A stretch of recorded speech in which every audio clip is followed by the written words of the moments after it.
Tales of Romance.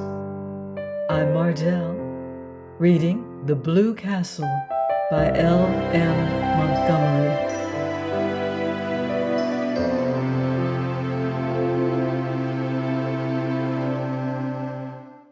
Chapter 44. An extract from a letter written by Miss Olive Stirling to Mr. Cecil Bruce. It's really disgusting that Doss's crazy adventures should have turned out like this. It makes one feel that there is no use in behaving properly. I am sure her mind was unbalanced when she left home. Oh, what she said about a dust pile showed that. Of course, I don't think there was ever a thing the matter with her heart.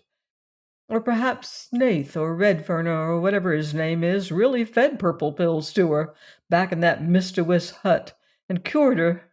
It would make quite a testimonial for the family ads, wouldn't it?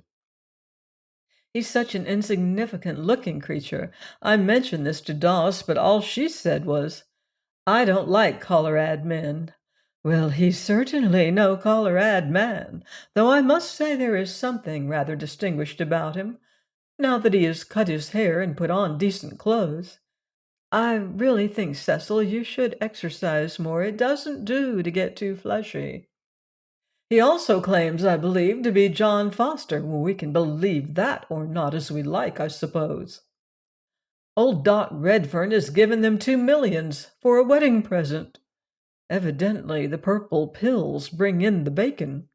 They're going to spend the fall in Italy and the winter in Egypt and motor through Normandy in apple blossom time.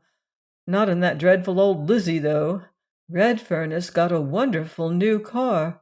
Well, I think I'll run away, too, and disgrace myself. It seems to pay. Uncle Ben is a scream. Likewise Uncle James. The fuss they all make over Doss now is absolutely sickening.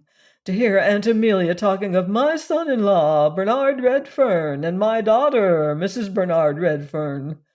Mother and father are as bad as the rest, and they can't see that Valancy is just laughing at them all in her sleeve. Chapter 45. Valancy and Barney turned under the mainland pines in the cool dusk of the September night for a farewell look at the Blue Castle. Mistawis was drowned in sunset lilac light, incredibly delicate and elusive. Nip and Tuck were cawing lazily in the old pines.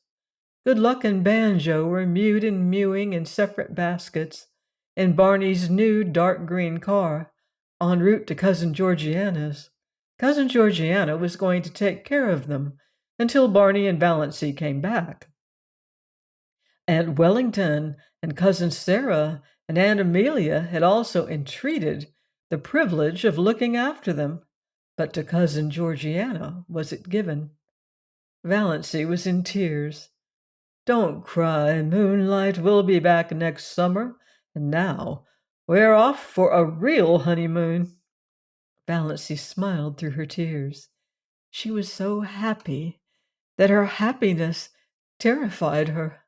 But despite the delights before her, the glory that was Greece and the grandeur that was Rome, lure of the ageless Nile, glamour of the Riviera, mosque and palace and minaret, she knew perfectly well that no spot or palace or home in the world could ever possess the sorcery of her Blue Castle.